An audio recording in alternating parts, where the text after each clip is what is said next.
ফ্রান্সে প্রেসিডেন্ট নির্বাচনের দ্বিতীয় দফার ভোট গ্রহণ চলছে। মধ্যপন্থী প্রার্থী ম্যাক্রোর জয়ের ব্যাপারে প্রবাসী বাংলাদেশিদের আশাবাদ। আস্তানা শান্তি চুক্তি অনুযায়ী সিরিয়ার বিদ্রোহী অধ্যুষিত 4টি অঞ্চলে যুদ্ধবিরতি কার্যকর। সরকারের সঙ্গে সমন্বয় করে জরুরি সহায়তা সরবরাহে কাজ চলছে, জানালো রাশিয়া।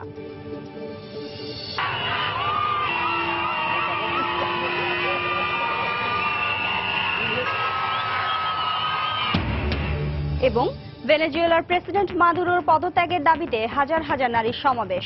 শান্তিপূর্ণ উপায়ে চলমান সংকট সমাধানের আহ্বান যুক্তরাষ্ট্রের।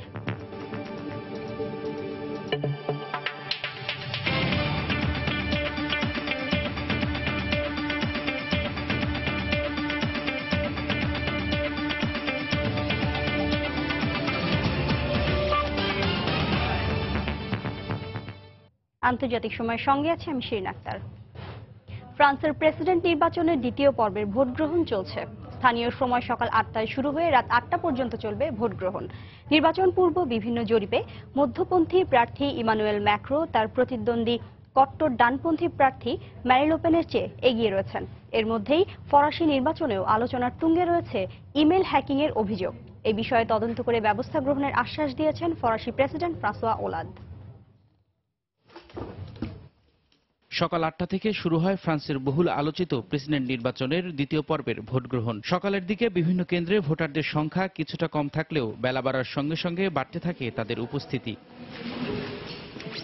একই সঙ্গে যুক্তরাষ্ট্র, কানাডা, জাপান সহ বিশ্বের বিভিন্ন দেশে বসবাসরত ফরাসি নাগরিকরা তাদের ভোটাধিকার প্রয়োগ করেন। ইউরোপীয় ইউনিয়নের ভবিষ্যৎ অনেকাংশ এই নির্বাচনের উপর নির্ভর করছে বলে একে অন্যান্যবারের নির্বাচনের চাইতে বেশি গুরুত্ববহ বলে মনে করছেন তারা। এবারের নির্বাচনে প্রার্থীরা দুই ধরনের সমাজের কথা বলছেন, একজন ইউরোপের সঙ্গে থাকার পক্ষে, আরেকজন বের হয়ে যাওয়ার পক্ষে। সেই দিক থেকে আমার কাছে এই নির্বাচন খুবই গুরুত্বপূর্ণ। একজনের মধ্যে একটু ফ্যাসিজমের লক্ষণও দেখা যাচ্ছে। প্রার্থীদের বিচারে এবারের নির্বাচন আমার কাছে খুবই আকর্ষণীয় মনে হচ্ছে, কারণ এই দুই প্রার্থী অন্য সব প্রার্থীর মতো নয়। আমরা পৃথিবীর পরিবর্তন চাই, কারণ সন্ত্রাসবাদ এবং উগ্রবাদ নিয়ে খুবই চিন্তিত আমরা। ভালোভাবে নির্বাচন হচ্ছে। এবারের নির্বাচন কিছুটা যুক্তরাষ্ট্রের ধাঁচে হচ্ছে। 90 বছর বয়সে এসে ভোট দিতে পেরে নিজেকে গর্বিত মনে হচ্ছে। এবারের নির্বাচনের তাৎপর্যপূর্ণ দিক হচ্ছে আধুনিক ফ্রান্সের ইতিহাসে প্রথমবারের মতো প্রেসিডেন্ট ওলাদের ক্ষমতাসীন সমাজতন্ত্রের দ্বিতীয় পর্বের নির্বাচনে প্রতিদ্বন্দ্বী নেই। দ্বিতীয় বিশ্বযুদ্ধের পর থেকে পশ্চিম ইউরোপের কট্টর ডানপন্থীদের মধ্যে লপেনই প্রথম ব্যক্তি যিনি দেশটির প্রেসিডেন্ট নির্বাচনের প্রথম দফায় দ্বিতীয় অবস্থান থেকে চূড়ান্ত পর্যায়ের বিজয়ের লড়াই নেমেছেন। উগ্রপন্থী এই প্রার্থী নিজ দেশের মূল্যস্ফীতি রোধ ও অভ্যন্তরীণ বাণিজ্য সম্প্রসারণে ইউএর একক মুদ্রা ইউরো ত্যাগ করতে চান। সীমান্ত বন্ধ করে রোধ করতে চান অভিবাসীদের স্রোত। এই মতবাদের প্রতি সমর্থন দেখে মধ্যপন্থার প্রস্তাব করেন ম্যাক্রো। ইউরোপীয় ইউনিয়নের বড় ধরনের সংস্করণের পক্ষে মত দেন তিনি। তবে নির্বাচন পূর্ব বিভিন্ন জনমত জরিপে লপেনের চেয়ে 22% বেশি সমর্থন নিয়ে 39 বছর বয়সী মধ্যপন্থী নেতা ম্যাক্রো এগিয়ে আছেন। যদিও দেশটির বিভিন্ন সংবাদ বিশ্লেষণে প্রতিদ্বন্দ্বী দুই প্রার্থীর মধ্যে হাড্ডাহাড্ডি লড়াইয়ের আভাস পাওয়া গেছে। সবকিছু ছাপিয়ে ফ্রান্সের নির্বাচনেও আলোচনার শীর্ষে চলে এসেছে হ্যাকিং কাণ্ড। ভোট গ্রহণের মাত্র একদিন আগে ইমানুয়েল ম্যাক্রো তার প্রচারণা শিবিরের ইমেইল ও অন্যান্য নথিতে সাইবার হামলার অভিযোগ তোলেন। অভিযোগ খতিয়ে দেখে পদক্ষেপ গ্রহণের অঙ্গীকার করেছেন প্রেসিডেন্ট ফ্রাঁসোয়া ওলাদ। বার্তা সংস্থা এএফপিকে তিনি বলেন, নির্বাচনের শুরু থেকেই আমরা এই ঝুঁকির কথা জানতাম, কারণ অন্য দেশেও এমনটি ঘটেছে। রবিউল ইসলাম আওলাদ, সময় সংবাদ। এদিকে প্রবাসী বাংলাদেশিরাও ফ্রান্সের প্রেসিডেন্ট নির্বাচনের স্বতঃস্ফূর্ত ভোটাধিকার প্রয়োগ করেছেন। তারা ম্যাক্রোর বিজয়ের ব্যাপারে আশা প্রকাশ করেছেন। প্যারিস থেকে বিস্তারিত জানিয়েছেন ফ্রান্স প্রতিনিধি লুৎফর রহমান বাবু। প্রথম দফা ভোট শেষে কোনো একক প্রার্থী 50% উপরে ভোট না পাওয়ায় দ্বিতীয় দফার ভোট শুরু হয়েছে এবং সকাল 8টা থেকেই ভোট গ্রহণ শুরু হয়েছে এবং ভোটাররা নির্বিঘ্নে তাদের ভোটাধিকার প্রয়োগ করছেন এবং নির্বাচন উপলক্ষে নিরাপত্তা ব্যবস্থা ব্যাপকভাবে গ্রহণ করা হয়েছে এবং নিরাপত্তা কর্মীরা বিভিন্ন গুরুত্বপূর্ণ স্থাপনা সহ বিভিন্ন জায়গায় টহল দিচ্ছেন। নানা হিসাব নিকাশ এবং জনমত জরিপে দেখা যাচ্ছে এবং নির্বাচন সংশ্লিষ্ট বিশেষজ্ঞরাও মনে করছেন যে এই নির্বাচনে এখন পর্যন্ত এমানুয়েল ম্যাক্রোনি ভোটারদের কাছে এগিয়ে আছেন এবং তিনি হয়তো শেষ পর্যন্ত এই নির্বাচনে হয়তো বা জয়ী হতে চলেছেন। এই ভোটারদেরকে তিনি তার দিকে আকৃষ্ট করতে পেরেছেন তার উদারনীতির কারণে, এবং অপরদিকে ফ্রন্ট ন্যাশনালের যে প্রার্থী মেরিন লুপেন কিন্তু তিনি অভিবাসন বিরোধী সহ বিভিন্ন কারণে ভোটারদেরকে তার দিকে ততটা আকৃষ্ট করতে পারেননি। প্রথম দফা নির্বাচনের মতো দ্বিতীয় দফা নির্বাচনেও প্রবাসী বাংলাদেশিরা তাদের ভোটাধিকার প্রয়োগ করছেন এবং ভোটাধিকার প্রয়োগ শেষে তারা তাদের প্রতিক্রিয়া জানিয়েছেন যে এমানুয়েল ম্যাক্রন যদি নির্বাচিত হয়ে আসেন তাহলে অভিবাসন আইনে যে সহজ পদ্ধতি আছে সেটি থাকবে, একই সাথে সন্ত্রাস মোকাবেলা, এবং তিনি নির্বাচিত হয়ে আসলে ব্যবসা বাণিজ্য এখানে আরো চাঙ্গা হবে বলে তারা তাদের মতামত জানিয়েছেন। যারা আমরা বাংলাদেশি এদেশে আছি, বিভিন্ন ক্ষেত্রে আমরা কার্যক্রমে আছি, তাদের সবার প্রার্থী হচ্ছেন এমানুয়েল ম্যাক্রন, কারণ উনি যতটুকু উদারভাবে আমাদের পাশে থাকতে পারবেন। মারিন লোপেনের বক্তৃতায় দেখা গেছে উনি সম্পূর্ণ বিদেশি বিরোধী। জনাব ম্যাক্রন উনি প্রবাসীদের স্বার্থকে সংরক্ষণ করার জন্য এবং স্থবির অর্থনীতিকে এগিয়ে নিয়ে যাওয়ার জন্য ফ্রান্সকে বিশ্ব দরবারে তুলে ধরার জন্য যে প্রতিজ্ঞাবদ্ধ, সেই জন্য বাংলাদেশি সকল কমিউনিটির এই প্রবাসী বান্ধব এই নেতাকে গ্রহণ করেছে বলে আমার বিশ্বাস। জনমত জরিপগুলা সাধারণত নির্বাচনের যথেষ্ট প্রতিফলিত হয়, সেক্ষেত্রে আমরা মনে করি ম্যাক্রনি আজকের এই নির্বাচনে আসবেন, জয়ী হয়। এলিজে প্রাসাদে যেই যান না কেন ফ্রান্সের ভোটাররা মনে করছেন যে সন্ত্রাস বিরোধী যে অভিযান, সন্ত্রাস বিরোধী যে তাদের যে নীতি সেখানে তিনি কঠোরতা অবলম্বন করবেন। পাশাপাশি ফ্রান্স প্রবাসী বাংলাদেশিরা মনে করছেন অভিবাসী আইনে আর কোনো কঠোরতা আরোপ করা হবে না। প্যারিসের পন্তা ভোটার কেন্দ্রের সামনে থেকে মোহাম্মদ লুৎফর রহমান বাবু, সময় সংবাদ। যুক্তরাজ্যের আসন্ন পার্লামেন্ট নির্বাচনকে সামনে রেখে প্রচারণা শুরু করেছেন লেবার পার্টির প্রার্থী টিউলিপ সিদ্দিক। শনিবার হ্যামস্টেড থিয়েটারের সামনে সমাবেশের মধ্য দিয়ে প্রচারণা শুরু করেন তিনি। টিউলিপের সঙ্গে প্রচারণায় অংশ নেন লন্ডনের মেয়র সাদিক খান। ব্রেক্সিট সম্পন্ন করার লক্ষ্যে 8 জুন আগাম নির্বাচনের ঘোষণা দেন প্রধানমন্ত্রী থেরেসা মে। শুরু থেকেই ব্রেক্সিটের বিরোধিতা করে আসছেন টিউলিপ। ব্রেক্সিট প্রক্রিয়া এগিয়ে নিতে ব্রিটেন সরকারের সমর্থনের সিদ্ধান্তে আপত্তি জানিয়ে লেবার পার্টির ছায়া সরকারের দায়িত্বও ছাড়েন টিউলিপ। এর আগে 2015 সালে লন্ডনের হ্যামস্টেড ও কিলবার্ন আসন থেকে জয়ী হন তিনি। দ্বিতীয়বার নির্বাচিত হওয়ার লক্ষ্যে শুরু হওয়া প্রচারণায় সাদিক খান সহ অংশগ্রহণকারী সবাইকে এক টুইট বার্তায় ধন্যবাদ জানান টিউলিপ।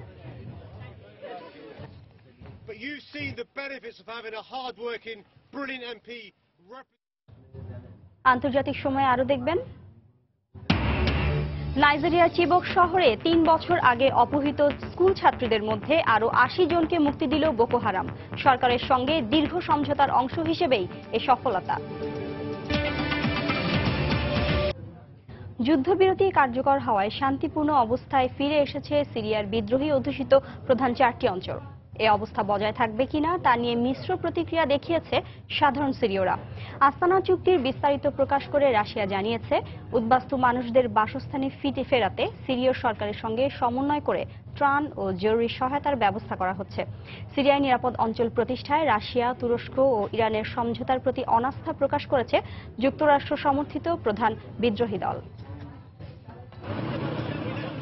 আস্তানা চুক্তি মেনে শনিবার মধ্যরাত থেকে সিরিয়ার ইদলিবের উত্তর পশ্চিমাঞ্চল, হোমস ও দামেস্কের কিছু অঞ্চল এবং দক্ষিণাঞ্চলীয় দারা শহরের বিদ্রোহী নিয়ন্ত্রিত এলাকাগুলোতে হামলা ও সংঘর্ষ বন্ধ রয়েছে। হত্যা ধ্বংস ছাপিয়ে এসব এলাকায় শান্তি ফিরে আসায় আস্তানায় সম্পাদিত ত্রিদেশীয় চুক্তিকে স্বাগত জানিয়েছে বেশিরভাগ সিরীয়। তবে 6 বছর ধরে চলে আসা এই যুদ্ধে জড়িত বিদেশি শক্তিগুলো স্থায়ীভাবে সিরীয়দের কল্যাণে কিছু করবে না বলে মত তাদের। এই অবস্থা বজায় থাকলে একসময় সারা দেশে হামলা সংঘর্ষ কমে আসবে, কিন্তু রাশিয়ার উপর আমার আস্থা নেই। তারা এদেশের কয়েক লাখ মানুষকে নিজ দেশে, উদ্বাস্তু ও অন্যান্য দেশে শরণার্থী হতে বাধ্য করেছে।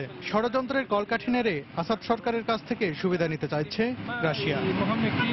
বৃহস্পতিবার স্বাক্ষরিত চুক্তির বিষয়ে বিস্তারিত প্রকাশ করে শনিবার রাশিয়া জানায়, উল্লিখিত 4টি অঞ্চলে আগামী 6 মাসের জন্য সিরীয় সরকারের জঙ্গি বিমানের উড্ডয়ন বন্ধ থাকবে। তবে আইএস ও আল নুসরা সংশ্লিষ্ট জাবহাত আল শামের মতো জঙ্গি গোষ্ঠী দমনে আগের মতোই অভিযান চলবে।